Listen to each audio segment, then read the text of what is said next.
탄핵 시기가 점점 앞당겨질수록 박 대통령과 최순실 씨 반격이 점점 더 노골적으로 거세지고 있습니다.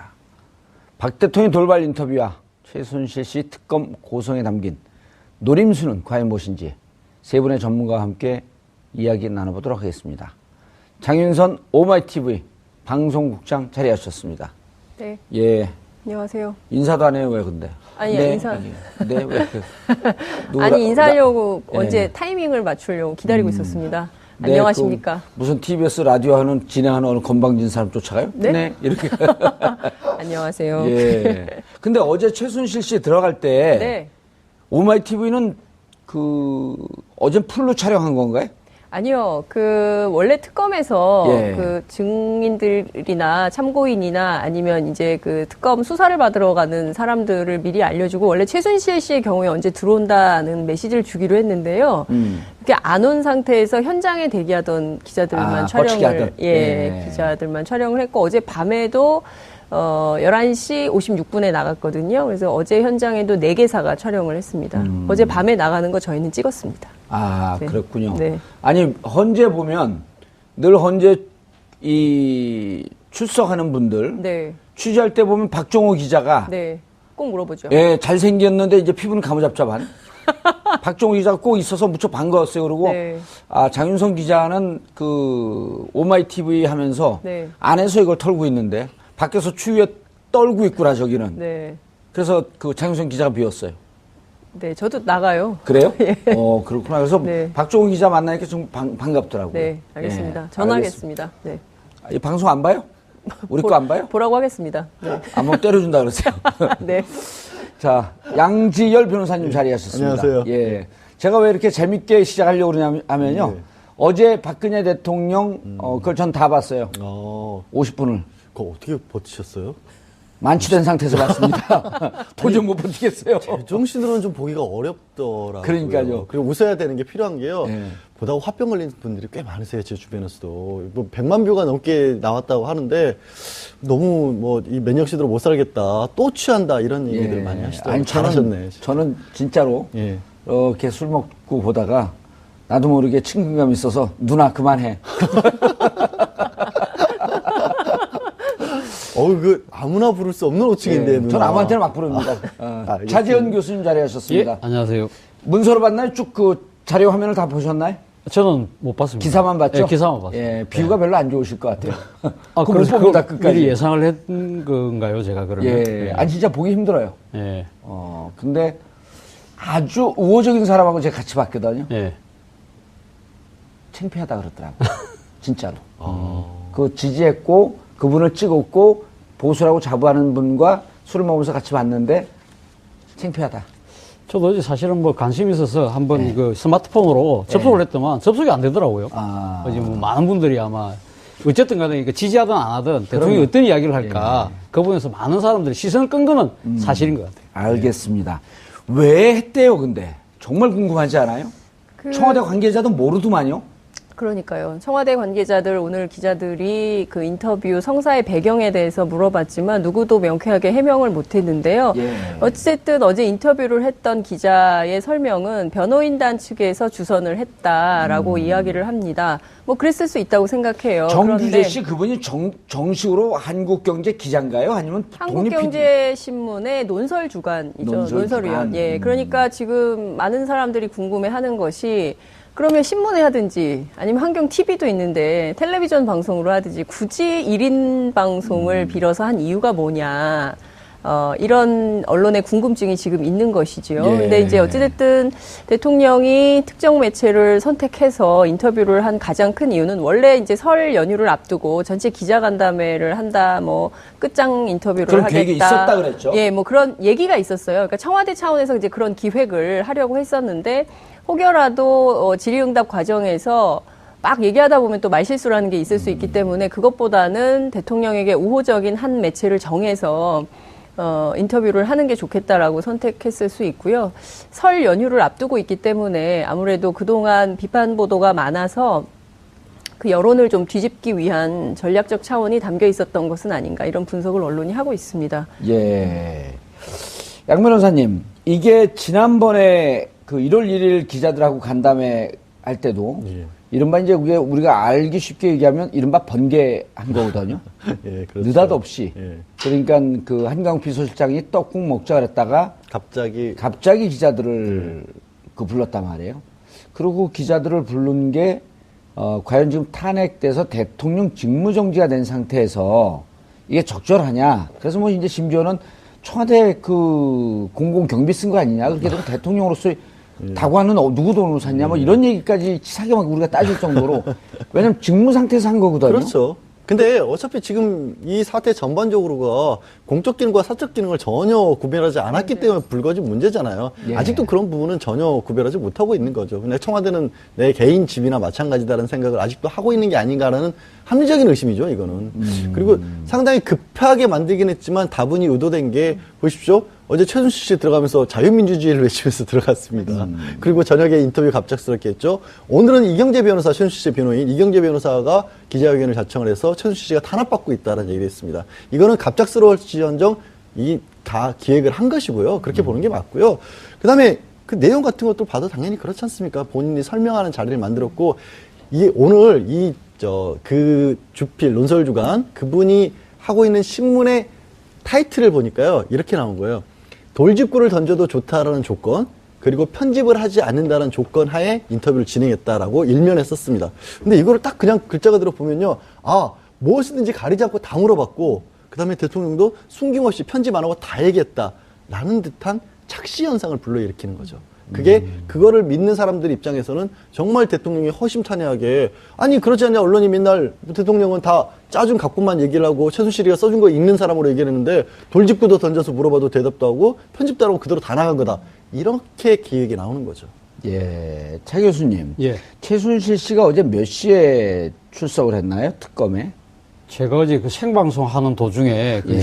최순실 씨가 들어오는 바람에 일종의 중계방송을 제가 해설을 한 셈이 됐는데, 그때가 대략 한 11시 조금, 11시 한 10분 정도? 15분? 뭐 그 정도였던 것 같습니다. 두 분한테 같이 궁금한 게, 그럼 11시 10분이면, 어제 박한철 소장이 출근을 하면서 3월 13일을 얘기한 게 어제였었잖아요. 어제였죠. 예. 그러면 3월 13일이 박근혜 대통령과 그 변호인 쪽을 옥죄했다라고 하는 그 평가가 지배적인데, 근데 그러자마자 바로 최순실 씨가 대응을 했단 말이에요.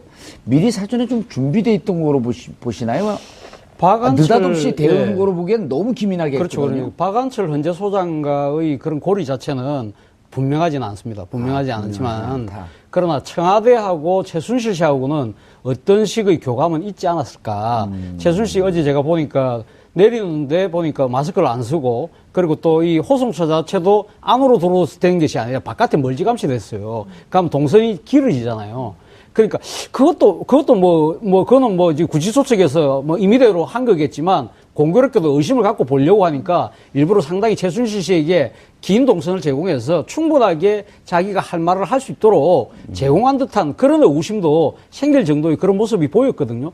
그리고 지금 아까 박한철 소장이 그렇게 이야기한 부분에 대해서 바로 바로 그 대법률 대리인단 측에서 그러니까 현재 심판 자체가 불공정하다. 그럼 우리 못한다. 그런 식으로 우리 언제든 물러날 수 있다는 식으로 얼음장을 딱 놓는 거, 이런 걸 보면, 근데 그 전날 공교롭게도 법률 대리인단이 대통령하고 상당 시간을 만났습니다. 만났기 때문에. 그러니까 오늘 26일이니까 예, 25일 날 마지막 심리가 있었고, 예, 24일 날 입사 만났다. 청와대 들어가서 법률 대리인단이 대통령하고 상당 부분 오랫동안 이야기를 해본 부분이 있거든요. 그렇기 때문에 아마 그 헌재가 돌아가는데 나름대로의 내용을 캐치하고 난 뒤에 아마 헌재 소장이든 누군가가 그런 이야기를 하면 우리가 이런 식으로 대응을 하고, 거기에 맞춰서 그러면 예를 들면 최순실 씨한테도 뭐 메시지를 전달하고, 뭐 박근혜 대통령은 또 자기 나름대로의 언론 플레이를 하고, 그런 하나의 그 치밀한 시나리오가 알겠습니다. 작동하고 있는 것이 아니냐는 것이 합리적 의심 아닐까요? 예, 알겠습니다. 말씀 계속 이어가기 전에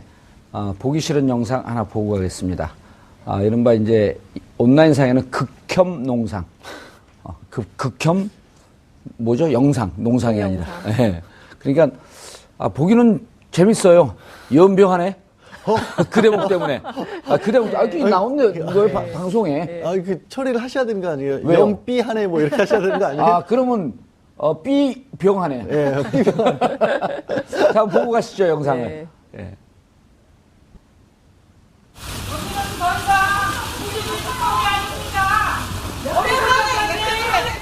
최순실 씨 여전히 강한 수사받고 있다 생각하십니까? 아니 저렇게 최순실 씨 당당하게 준비가 딱 돼 있는 것 같아요. 예? 준비가 돼 있다고 생각할 수밖에 없는 게 그런 거죠. 처음에 걸어나왔을 때 저런 얘기한 게 아니라요. 예. 기자들이 있고 카메라가 있고 마이크가 가까이 오니까 그때부터 붙자마자 얘기를 했어. 예. 분명히 뭔가 의도가 된 것으로 보여요. 저는. 예. 그리고 분명히 이런 거죠. 굳이 자유민주주의, 다른 억울한 것도 아니고 자유민주주의를 꺼냈다라는 거는 정치적 의미를 부여를 하겠다는 거거든요. 대통령이 계속해서 얘기했던 것도 있지 않습니까? 수사가 정치적으로 중립적이어야 한다는 얘기를 강조를 했는데 저렇게 최순실 씨가 하는 말은 뭐냐면 이게 정치적으로 중립적이지 못하다는 얘기잖아요. 그건 노리고 한 겁니다. 민주화 투사 코스프레를 했다 이런 비판이 이제 야당에서 나오는데요. 그 청소노동자 인터뷰를 했어요 기자들이. 예. 그랬더니 그 지나가는데 그 본인 한 사람 때문에 이렇게 수많은 사람들이 특히 이제 기자들 거기서 계속 떨고 있잖아요. 추운데 뭐 주차장 이런 데서. 그러니까 너무 안타까워서 그냥 가만히 있을 수가 없어서 던진 외마디가 이렇게 화제가 돼서 놀랍다 이런 얘기를 하셨습니다. 예. 그런데 변호사님, 자유민주주의라고 하는 표현을 썼는데 어제 박근혜 대통령 그 인터뷰하는 영상, 인터뷰 영상에 28분 46초 지점에 태극기 집회에 대해서 물어봐요. 그러니까 뭐라고 얘기를 하냐면 촛불 시위의 2배도 넘는 정도로 열성을 갖고 많은 분들이 그분들이 왜 저렇게 눈도 날리고 날씨도 춥고 그런데 저렇게 많이 나오게 됐는 거. 그것은 자유민주주의 체제를 수호해야 한다. 법치를 수호해야 한다는 생각에서 요 얘기가 나오거든요. 그렇죠. 그러니까 둘이 싱크로율 100%. 아니, 이건 준비된 거거든요. 그렇죠. 근데 법치를 수호하고 자유민주주의를 수호하기 위해서 그분들이 나오셨으면 그 반대쪽에 있는 촛불을 든 분들은 그럼 뭐죠? 법치를 수호하고 자유민주주의를 수호한 거죠. 거꾸로. 예? 앞뒤가 바뀐 거예요. 아니 정말 자유민주주의를 수호하기 위해 나오셨으면 촛불 집회에 대해서는 정반대 의미를 하는 거고 대통령이 어제 그 인터뷰의 그 가장 큰 주제 중에 하나는 자신을 엮기 위해서 오래전부터 기획됐다라는 거 아니겠습니까? 그럼 그 오래된 기획에 넘어가서 이 촛불을 드셨다, 다 속아서 나왔다라는 얘기 아니겠습니까? 그러면 그 분들은 뭘 하겠다는 거? 대통령을 엮어서 체제를 전복시키는 사람들에게 속았다는 얘기잖아요. 예. 그 누군가라고 콕 집어서 얘기를 하진 않았지만 그 누군가는 내란 선동을 했다는 얘기예요. 어마어마한 주장을 한 거예요, 사실은 대통령이. 위험한 발언이죠. 아니 어떻게 일국의 대통령을 엮어서 그 자리에서 물러나도록 하기 위해서 그런 일을 꾸몄다 누군가가 오래전부터 기획을 했다? 그거 당장 수사하는 해야 되는 거 아닌가요? 그렇죠. 진짜라면? 예. 그래서 너무 놀라운 얘기였어요. 차 교수님. 예. 누군가가 오래전서부터 기획한 것 같다. 네.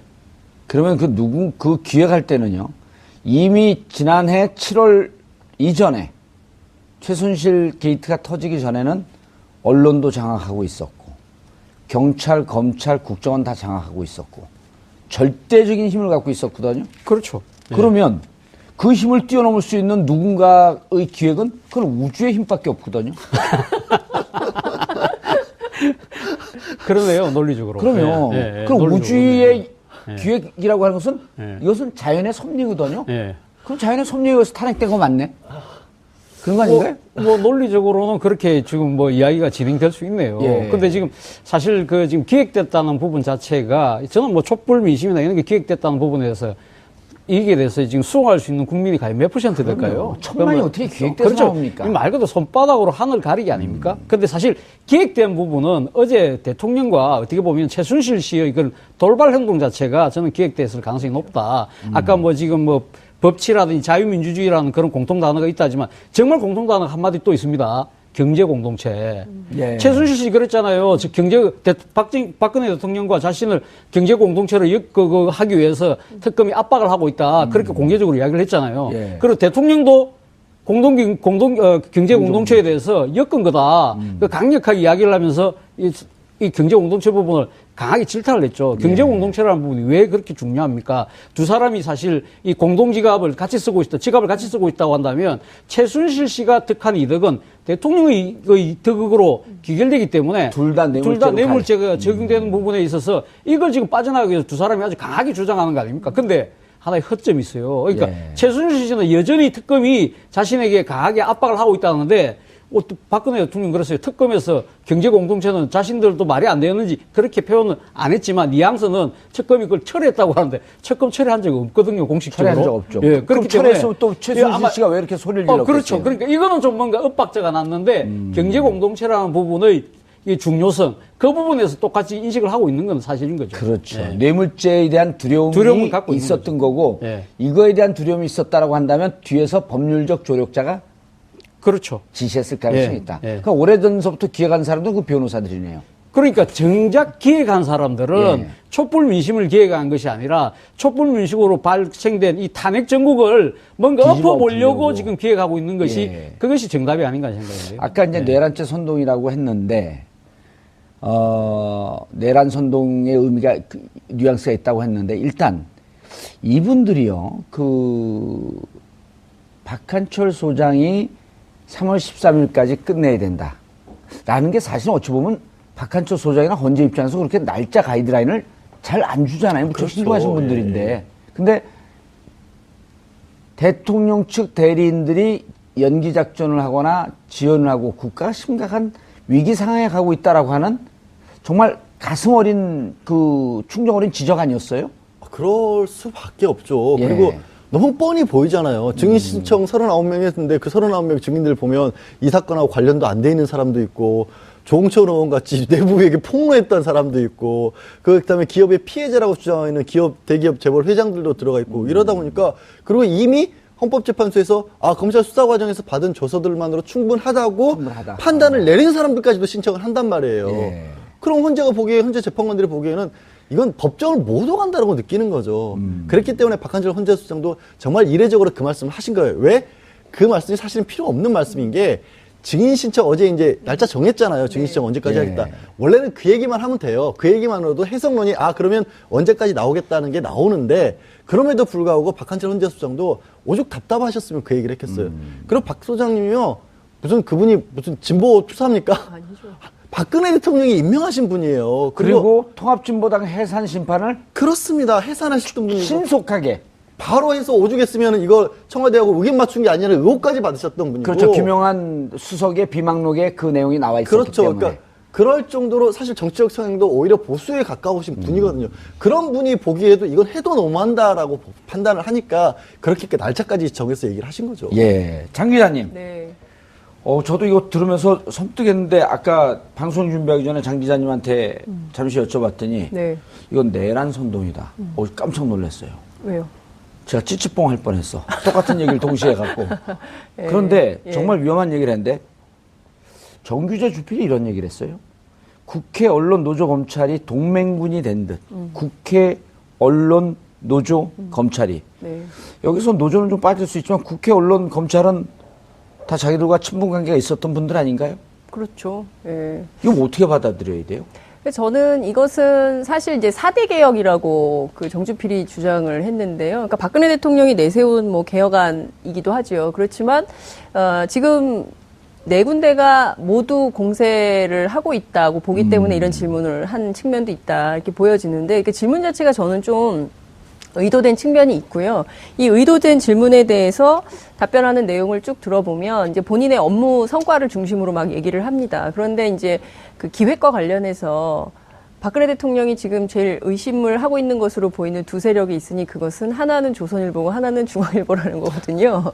그러니까 왜냐하면 이제 조선일보 같은 경우는 작년 7월에 제일 먼저 이 게이트를 시작을 알리는 보도를 첫 보도를 했던 그렇죠. 것이고 중앙일보 같은 경우에는 JTBC 태블릿 PC 보도를 처음 해서 박 대통령이 그날이에요. 그날 아침에 국회에 와서 시정연설을 하면서 개헌을 해야 된다고 주장을 했는데 JTBC에서 태블릿 PC가 나오면서 완전히 뒤집어졌거든요. 그러니까 언론에 대한 섭섭, 그러니까 그동안 보수 언론에 대해서 본인 할 만큼 했는데 그 언론들이 완전히 등을 돌렸다. 그것에 대한 섭섭함이 있다. 뭐 이런 분석까지도 나오고 있는 게 사실입니다. 근데 중요한 포인트는 100% 대한민국을 만들겠다고 했던 대통령이 촛불과 태극기 집회를 양분하면서 실제로 촛불 집회는 나갈 생각이 전혀 없다고 얘기를 했어요. 그 단호하게 인터뷰에서 얘기했죠. 단호하게 없습니다. 이렇게 딱 얘기를 했지만 이제 뭐 촛불의 2배가 넘는 인원이 나오면서 뭐 이렇게 추운 날씨에 뭐 가슴이 미어진다 이런 표현을 했고 여지를 남겼어요. 지금은 나갈 생각이 없지만 정확한 워딩이 이렇습니다. 29분 54초. 예. 그것은 아직은 정해진 바가 없습니다. 네. 곧 나가겠습니다. 그럴 수 있다고 예. 보여집니다. 그러면 대통령이 예컨대 이 태극기 집회에 나간다면 그 다음은 정말 두 개의 대한민국이 되는 것이고요. 반대로 반대, 그러니까 이를테면 촛불, 1000만 촛불이 나온 국민들의 여론이나 이런 것은 무시하겠다는 이쪽에 나온 태극기 집회만 국민이다. 이렇게 보는 시각이 가능해지는 거. 또 하나는 조윤선 장관 구속과 관련해서 그게 뭐 뇌물도 아닌데 특검이 너무했다, 과했다 이런 표현을 하거든요. 블랙리스트 자체에 대해서 이게 뭐가 문제인지 인식이 없는 거예요. 이것은 네. 잘못이 아니라고, 구속감이 아니다. 그렇죠. 이런 생각을 하고 있다는 점이 매우 충격적인 것이죠. 예. 변호사님, 제가 요즘 얻은 닉네임이 만주 변호사입니다. 사법고시를 패스하지 않고 헌재와 특검을 제일 잘하는 민간인. 제가 걱정이에요, 사실. 예. 정 의원님뿐만이 아니라 온 국민이 다 법에 대해서 너무 잘 알게 돼서 이제 변호사 못 해먹을 것 생존의 위협을 좀 느끼는 것 같아요, 요즘에. 야, 이런 방송을 하면서도 이게 예. 내가 내 무대을 스스로 파고 있는 게 아닌가 하는 생각이 들 때가 있어요. 그래서 그 변호사직을 위협하는 사람이 2명이 앞서거니 뒤서거니 경쟁하고 있거든요. 범법 전문가가 김재동 씨, 그다음 일반 법률 전문가가 정봉주. 예?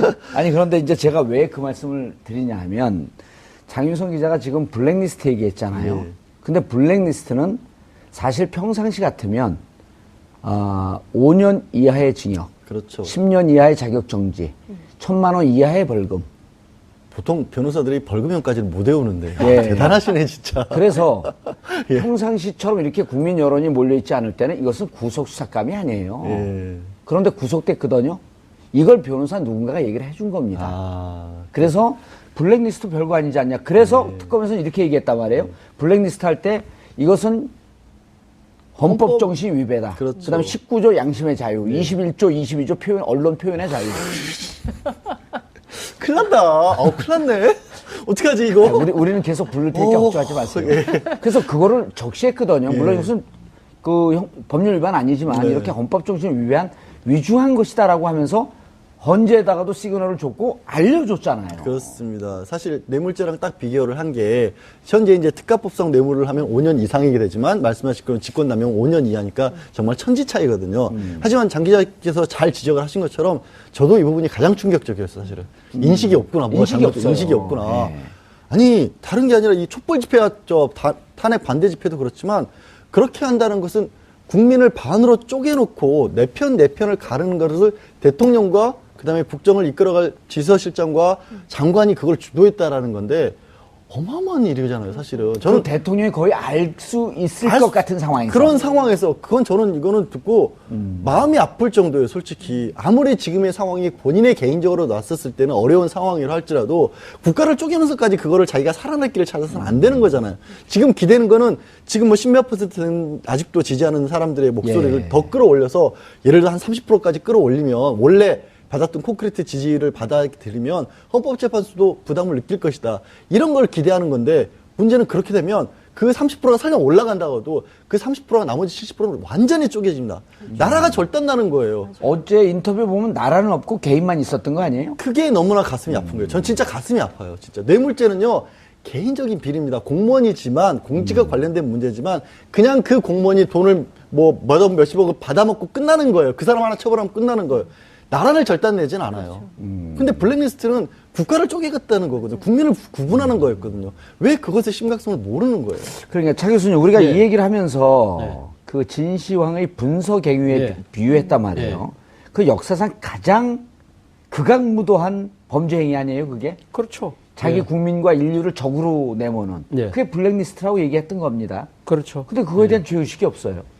아마 죄의식이 없다기보다도 그 지금 사안의 심각성 자체를 너무 강하게 인식하고 있기 때문에 나름대로 발뺌을 하려고 하는 것이 아닌가 하는 생각입니다. 사실 뭐 아시다시피 지금 탄핵 소추 사유 중에 하나가 언론 자유 침해지 않습니까? 예. 물론 뭐 거기에서 지금 이야기하는 그러니까 탄핵 소추 안에서 이야기하는 언론 자유 침해라는 거는 세계일보 조항규 사장의 그 경질에 따른 그 외압 그 부분을 규명하는 부분입니다만은 그러나 지금 그 박근혜 정부 안에서 언론 자유 침해가 그러니까 얼마만큼 심각했나 정도를 들여다볼 수 있는 가장 간단한 지표 아닌가요? 그렇기 때문에 이 지금 이제 문학의 블랙리스트라는 것 자체가 표현의 자유, 사상의 자유, 양심의 자유 그렇죠. 다 연결되어 있는 거 아니에요. 그것이 결국 언론 자유하고 뭐가 다릅니까? 그런 부분에 대해서 본인이 생각했을 때는 이것이 탄핵 심판에서 중요한 이 중거가 될 수 있다. 그런 측면에서 지금 아주 1월 1일 날 기자간담회 때도 이 부분 전혀 모른다고 이야기했습니다. 예. 그리고 조윤선 장관 이야기도 했지만 유진룡 장관에 대해서도 이런 이야기를 했습니다.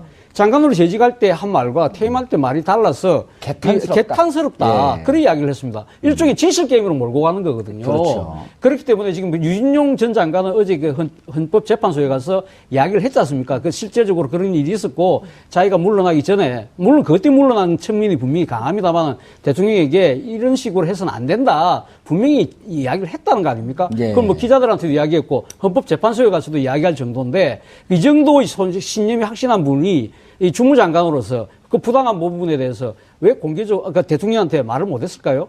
대통령 꼬리 내렸을까요? 저는 그렇게 보지는 않습니다. 예. 유진룡 장관이 어떻게 살아왔는 건 알만한 국민은 다 다 알지 않습니까? 예. 그렇기 때문에 박근혜 대통령이 지금 이 블랙리스트 부분에서 강하게 이렇게 부인을 하는 모습 자체가 저는 심각성을 오히려 더 잘 알고 있기 때문에 그렇게 하는 것이 아닌가. 예, 유진룡 장관은 2014년 6월 퇴임하면서 여기에 반대했던 1급 공무원들이 날아가는 모습까지 같이 보면서 이런 얘기를 했다고 그래요. 언론 보도에 따르면 기록들을 잘 챙겨라.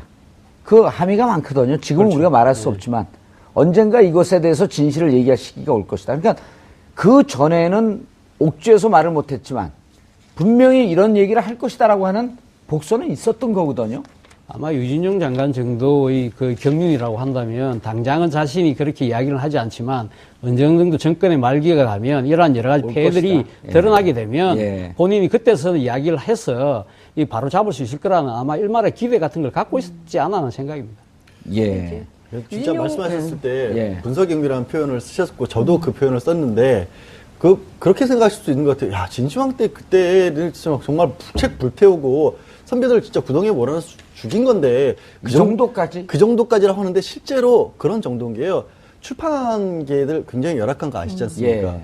본인의 어떤 뜻에 맞지 않는 책들을 내놓는다는 이유로 출판사업 지원도 끊었고 마다못해 그 사람들에게만 지원을 끊는 게 뭐가 좀 어색하니까 세종도서 같은 거 아예 없었거든요. 근데요, 그게 다른 것도 아니고 1년에 몇 선정을 해가지고 책 1,000만 원어치를 사주는 겁니다. 1,000만 원을 주는 것도 아니고 책 1,000만 원어치를 사주면 거기서 출판사 몫이 어느 정도 떨어지고 작가한테 인세 한 10% 정도가 가는 거예요. 그렇죠. 근데 책 한 권 쓰기 위해서 물론 의원님은 뭐 베스트셀러 작가시니까 그 고충은 모르겠지만 6개월 1년 걸려가지고 한 권 써가지고요 남는 인세 출판사에 떨어지는 거 맞습니다. 생존권을 위협한 거예요 실제로. 그렇죠. 그거를 잡고 우리가 원하는 대로 글을 써라. 그러니까요.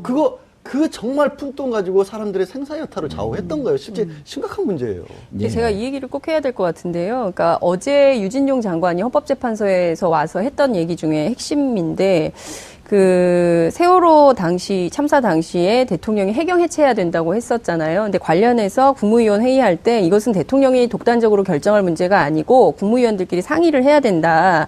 이런 얘기를 했다는 거예요. 물론 이제 국무위원 총사퇴해야 되는 일이다. 이런 얘기를 당시에 해서 논란이 되기도 했었는데 이 발언에 대해서 박근혜 대통령이 역정을 내면서 뭐라고 얘기를 했냐면 내가 대한민국의 모든 사람들의 의견을 들어야 돼요. 이런 얘기를 했다는 겁니다.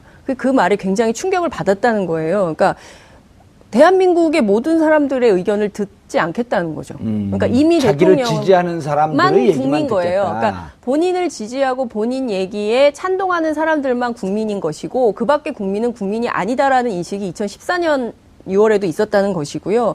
또 하나는 그 블랙리스트가 본격화, 그러니까 김기춘 비서실장이 임명이 된 후에 블랙리스트 요구가 본격화되는데 그때 뭐라고 얘기가 들어왔냐면 예술인들을 응징해야 된다. 그리고 불이익을 줘라.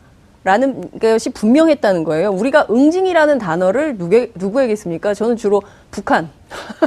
북한을 응징해야 된다라는 표현을 국방부에서 많이 써요. 군사 용어거든요. 근데 자신과 반대, 그러니까 세월호 참사 당시에 왜 국가란 무엇이냐, 왜 아이들을 구하지 못했느냐, 대통령의 인식처럼 그 구명조끼를 입었다는데 왜 아이들을 못 꺼내는 거냐라는 국민적인 비판과 요구가 있었어요. 그것을 풍자했던 예술인들을 응징하고 불이익을 주라라는 것이 청와대 대통령의 입장이었다는 거예요. 그러면 이 자체로 반대 세력은 모두 공격하고 없애라. 분석형이하고 똑같은 것이죠. 어떻게 응징이라는 단어를 쓸 수 있습니까? 예. 지금 장 기자님이 좋은 말씀하셨는데 안종범 수석의 노트를 보면요, 이런 표현이 나와요. 교과서 국정화 때 공격, 대응, 재공격. 이게 국민을 상대로 좀 전쟁을 하는 거거든요. 아니, 임영환 전 민정수석 그 비망록으로 제가 기억을 하는데 거기는 이제 김기춘 전 실장이 했다는 말로 지금 기억을 하거든요. 정확하지는 않습니다. 예. 근데 거기에는 말살이라는 단어도 나옵니다. 심지어 말살. 이거는 말살. 제가 어이가 없어서 뭐라고 말도 못 하겠네요, 사실. 차 교수님. 네. 이게 이제 아까 장 교수님도 그 얘기를, 장 기자님도 그 얘기를 했고, 이제 양 변호사님도 그 얘기를 했는데, 이거란 말이에요. 그것은 아직은 정해진 바가 없습니다. 예. 태극기 이른바 극우 집회에 나가는 부분에 대해서 나가겠다는 거거든요. 탄핵 가능성은 뭐 임박하기도. 충분히 저는 있다고 봅니다. 근데 이렇게 나가게 되면 이거 유혈 사태랍니다.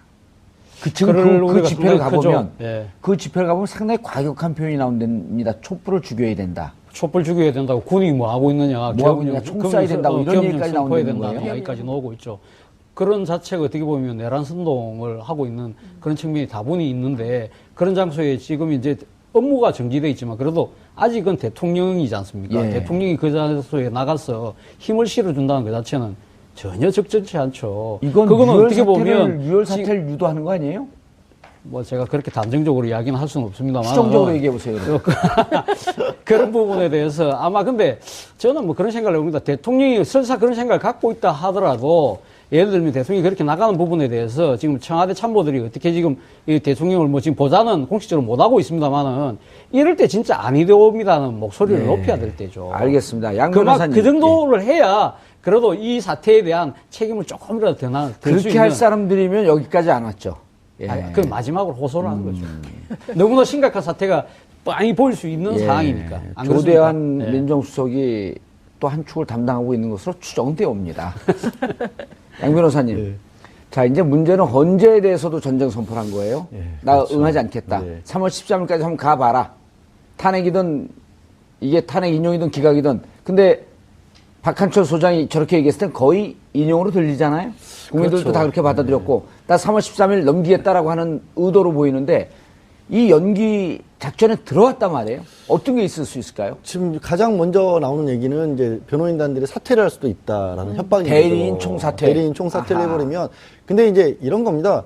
형사재판 절차를 준용을 하게 돼 있기 때문에 예. 대리인이 없을 경우에는 단적으로는 국선 변호인 선임해버리면 되는 거예요. 국선 대리인을. 대리인을 극단적으로는 그렇게 할 수도 있고, 헌법재판소에서 변호인을 반드시 써야 하는 이유는요.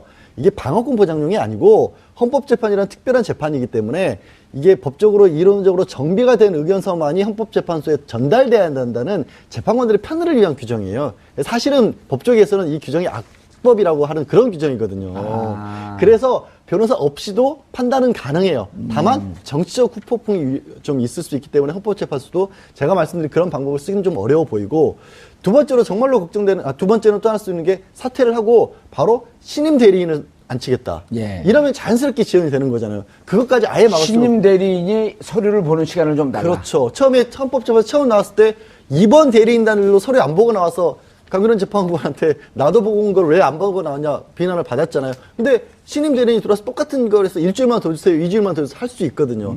거기에 또 가장 마지막으로 변론을 종결합니다.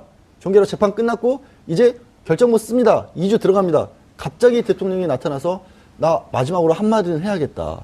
근데 그거를 헌법재판소에서 안 들어주기가 힘들잖아요. 어쨌든 10%가 넘는 사람들이 지지를 하고 있고, 어쨌든 대통령인데 당사자가 나와서 말하겠다는데 안 들어줄 수는 없잖아요. 날짜 잡습니다. 3월 10일 날. 예를 들어 정해진 당일날 몸이 너무 아파서 못 나오겠습니다. 이래버리면 정말 골치 아파지는 거죠. 그런 가능성들은 아직 있긴 있어요. 하지만 헌법재판소 재판관들도 그런데 막는 방법들은 또 생각을 할 겁니다. 저보다 훨씬 뛰어난 분들이니까.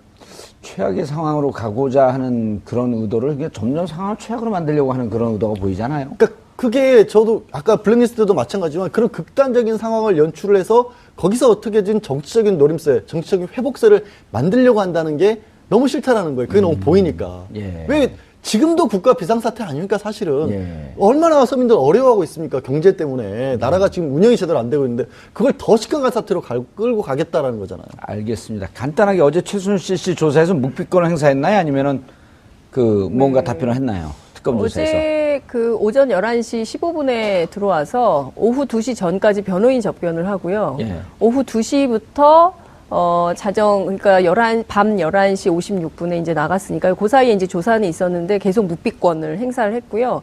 오늘 아침에 9시 이전에 들어왔는데 지금까지도 묵비권을 행사하고 있다는 게 앞서 오후 2시 30분에 이규철 특검보 브리핑의 내용이었어요. 예. 아무 말도 안 하고 있는 거죠.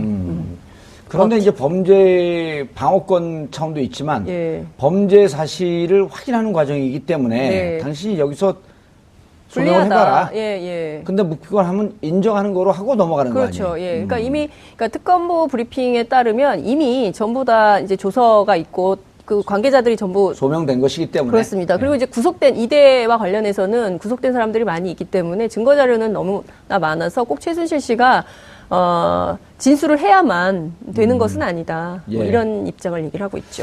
예, 알겠습니다. 박근혜 대통령의 기자회견 그리고 최순실 씨의 전문 용어로 샤우팅. 국가는 점점 더 혼란에 빠져 있는 것 같지만 헌재와 특검은 또 이런 상황을 제대로 잘 파악하고 있으리라고 믿습니다. 한 발 더 깊이 들어가는 시사 분석. 여러분은 지금 생방송으로 진행하는 정봉주의 품격 시대와 함께하고 계십니다. 차 교수님, 예. 최순실 씨가 어제 몇 시에 출석을 했나요? 특검에? 제가 어제 그 생방송 하는 도중에 예. 최순실 씨가 들어오는 바람에 일종의 중계방송을 제가 해설을 한 셈이 됐는데 그때가 대략 한 11시 조금 11시 11시 한 10분 정도? 15분? 뭐 그 정도였던 것 같습니다. 두 분한테 예. 같이 궁금한 게 그럼 예. 11시 10분이면 어제 박한철 소장이 출근을 하면서 3월 13일을 얘기한 게 어제였었잖아요. 어제였죠. 예. 그러면 3월 13일이 박근혜 대통령과 그 변호인 쪽을 옥죄했다라고 하는 그 평가가 지배적인데 근데 그러자마자 바로 최순실 씨가 대응을 했단 말이에요. 미리 사전에 좀 준비돼 있던 거로 보시나요? 느닷없이 대응한 예. 거로 보기엔 너무 기민하게 그렇죠. 했거든요. 박한철 헌재 소장과의 그런 고리 자체는 분명하지는 않습니다. 분명하지 않지만 않다. 그러나 청와대하고 최순실 씨하고는 어떤 식의 교감은 있지 않았을까. 최순실 씨 어제 제가 보니까 내리는데 보니까 마스크를 안 쓰고 그리고 또 이 호송차 자체도 안으로 들어오서 된 것이 아니라 바깥에 멀찌감치 됐어요. 그럼 동선이 길어지잖아요. 그러니까 그것도 그거는 뭐 이제 구치소 측에서 뭐 임의대로 한 거겠지만 공교롭게도 의심을 갖고 보려고 하니까 일부러 상당히 최순실 씨에게 긴 동선을 제공해서 충분하게 자기가 할 말을 할 수 있도록 제공한 듯한 그런 의구심도 생길 정도의 그런 모습이 보였거든요.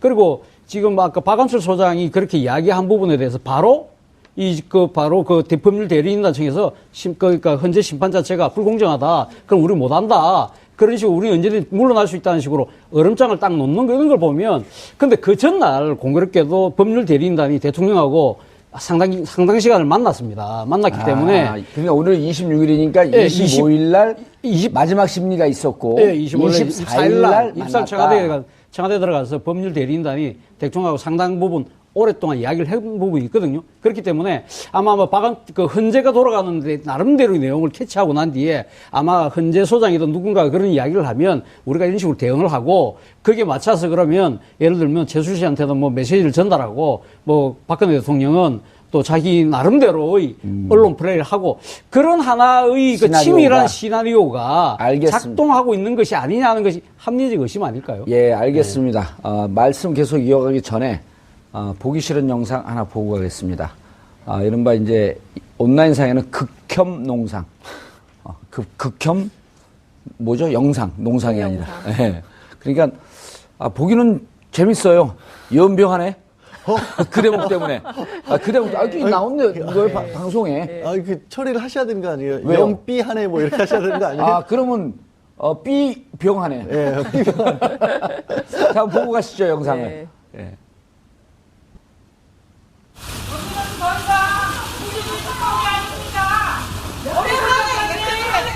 최순실 씨 여전히 강한 수사받고 있다 생각하십니까?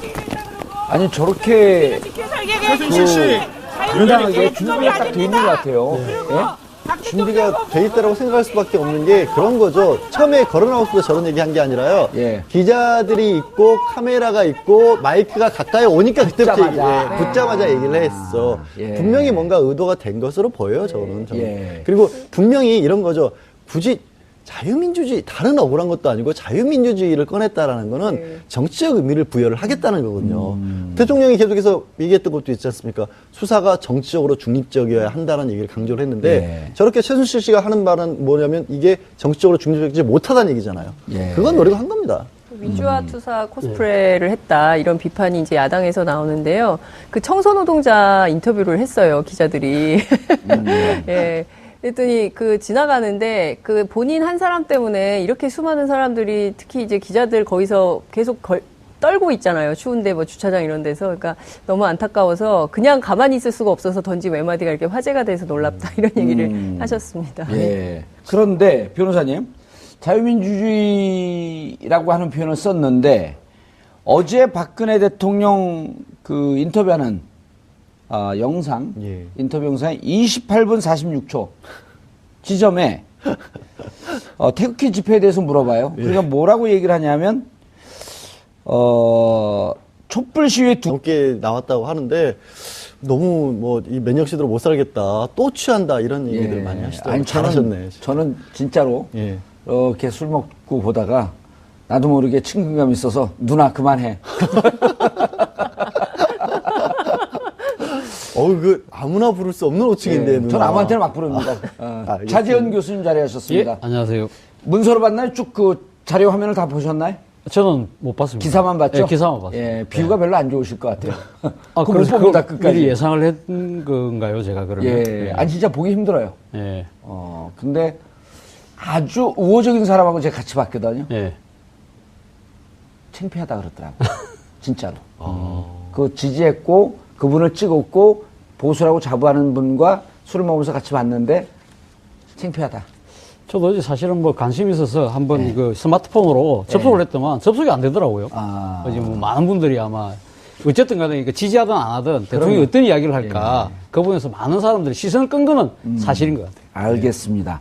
왜 했대요, 근데? 정말 궁금하지 않아요? 청와대 관계자도 모르더만요. 그러니까요. 청와대 관계자들 오늘 기자들이 그 인터뷰 성사의 배경에 대해서 물어봤지만 누구도 명쾌하게 해명을 못했는데요. 어쨌든 어제 인터뷰를 했던 기자의 설명은 변호인단 측에서 주선을 했다라고 이야기를 합니다. 뭐 그랬을 수 있다고 생각해요. 정규재 씨 그분이 정식으로 한국경제 기자인가요? 아니면 한국경제신문의 논설 주간이죠. 논설위원. 예, 그러니까 지금 많은 사람들이 궁금해하는 것이 그러면 신문에 하든지 아니면 환경 TV도 있는데 텔레비전 방송으로 하든지 굳이 1인 방송을 빌어서 한 이유가 뭐냐. 이런 언론의 궁금증이 지금 있는 것이지요. 근데 이제 어찌됐든 대통령이 특정 매체를 선택해서 인터뷰를 한 가장 큰 이유는 원래 이제 설 연휴를 앞두고 전체 기자간담회를 한다, 뭐 끝장 인터뷰를 그런 하겠다. 계획이 있었다 그랬죠. 예, 뭐 그런 얘기가 있었어요. 그러니까 청와대 차원에서 이제 그런 기획을 하려고 했었는데 혹여라도 질의응답 과정에서 막 얘기하다 보면 또 말실수라는 게 있을 수 있기 때문에 그것보다는 대통령에게 우호적인 한 매체를 정해서 인터뷰를 하는 게 좋겠다라고 선택했을 수 있고요. 설 연휴를 앞두고 있기 때문에 아무래도 그동안 비판 보도가 많아서 그 여론을 좀 뒤집기 위한 전략적 차원이 담겨 있었던 것은 아닌가 이런 분석을 언론이 하고 있습니다. 예. 양 변호사님, 이게 지난번에 그 1월 1일 기자들하고 간담회 할 때도 이른바 이제 우리가 알기 쉽게 얘기하면 이른바 번개한 거거든요. 그렇죠. 느닷없이. 그러니까 그 한강욱 비서실장이 떡국 먹자 그랬다가 갑자기 기자들을 그 불렀단 말이에요. 그리고 기자들을 부른 게 과연 지금 탄핵돼서 대통령 직무정지가 된 상태에서 이게 적절하냐. 그래서 뭐 이제 심지어는 청와대 그 공공경비 쓴 거 아니냐. 그렇게 되면 대통령으로서 다과는 누구 돈으로 샀냐. 뭐 이런 얘기까지 치사하게 막 우리가 따질 정도로. 왜냐면 직무 상태에서 한 거거든요. 그렇죠. 근데 어차피 지금 이 사태 전반적으로가 공적 기능과 사적 기능을 전혀 구별하지 않았기 때문에 불거진 문제잖아요. 아직도 그런 부분은 전혀 구별하지 못하고 있는 거죠. 근데 청와대는 내 개인 집이나 마찬가지다라는 생각을 아직도 하고 있는 게 아닌가라는 합리적인 의심이죠, 이거는. 그리고 상당히 급하게 만들긴 했지만 다분히 의도된 게 보십시오. 어제 최순실 씨 들어가면서 자유민주주의를 외치면서 들어갔습니다. 그리고 저녁에 인터뷰 갑작스럽게 했죠. 오늘은 이경재 변호사, 최순실 씨 변호인 이경재 변호사가 기자회견을 자청을 해서 최순실 씨가 탄압받고 있다는 얘기를 했습니다. 이거는 갑작스러울지언정 이 다 기획을 한 것이고요. 그렇게 보는 게 맞고요. 그다음에 그 내용 같은 것도 봐도 당연히 그렇지 않습니까? 본인이 설명하는 자리를 만들었고 오늘 그 주필 논설 주간 그분이 하고 있는 신문의 타이틀을 보니까요. 이렇게 나온 거예요. 돌직구를 던져도 좋다라는 조건, 그리고 편집을 하지 않는다는 조건 하에 인터뷰를 진행했다라고 일면에 썼습니다. 근데 이거를 딱 그냥 글자 그대로 보면요. 아, 무엇이든지 가리지 않고 다 물어봤고, 그 다음에 대통령도 숨김없이 편집 안 하고 다 얘기했다라는 듯한 착시 현상을 불러일으키는 거죠. 그거를 믿는 사람들 입장에서는 정말 대통령이 허심탄회하게, 아니, 그렇지 않냐, 언론이 맨날 대통령은 다 짜준 갖고만 얘기를 하고, 최순실이가 써준 거 읽는 사람으로 얘기를 했는데, 돌직구도 던져서 물어봐도 대답도 하고, 편집도 하고 그대로 다 나간 거다. 이렇게 기획이 나오는 거죠. 예. 탄핵 시기가 점점 앞당겨질수록 박 대통령과 최순실 씨 반격이 점점 더 노골적으로 거세지고 있습니다. 박 대통령 돌발 인터뷰와 최순실 씨 특검 고성에 담긴 노림수는 과연 무엇인지 세 분의 전문가와 함께 이야기 나눠보도록 하겠습니다. 장윤선 오마이TV 방송국장 자리하셨습니다. 네. 예. 안녕하세요. 인사도 안 해요, 왜 근데? 아니, 네, 인사. 네, 왜 아니, 인사하려고 예. 언제 타이밍을 맞추려고 기다리고 있었습니다. 네, 안녕하십니까. 그 무슨 TBS 라디오 하는 진행하는 어느 건방진 사람 쫓아가요? 네? 이렇게. 안녕하세요. 예. 근데 어제 최순실 씨 들어갈 때 네. 오마이TV는 어제 풀로 촬영한 건가요? 아니요. 원래 특검에서 예. 그 증인들이나 참고인이나 아니면 이제 그 특검 수사를 받으러 가는 사람들을 미리 알려주고 원래 최순실 씨의 경우에 언제 들어온다는 메시지를 주기로 했는데요.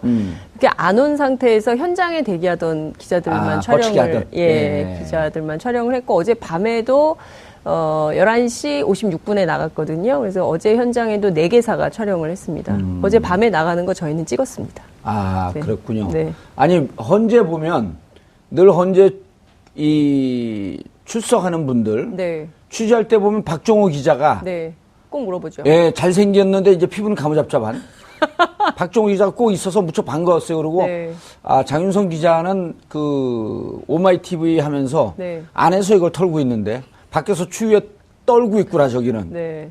그래서 장윤성 기자가 비웠어요. 네, 저도 나가요. 그래요? 예. 그렇구나. 그래서 네. 박종호 기자 만나니까 좀 반갑더라고요. 네, 알겠습니다. 예, 전화하겠습니다. 네. 이 방송 안 봐요? 우리 거 안 봐요? 보라고 하겠습니다. 네. 한번 때려준다 그러세요. 네.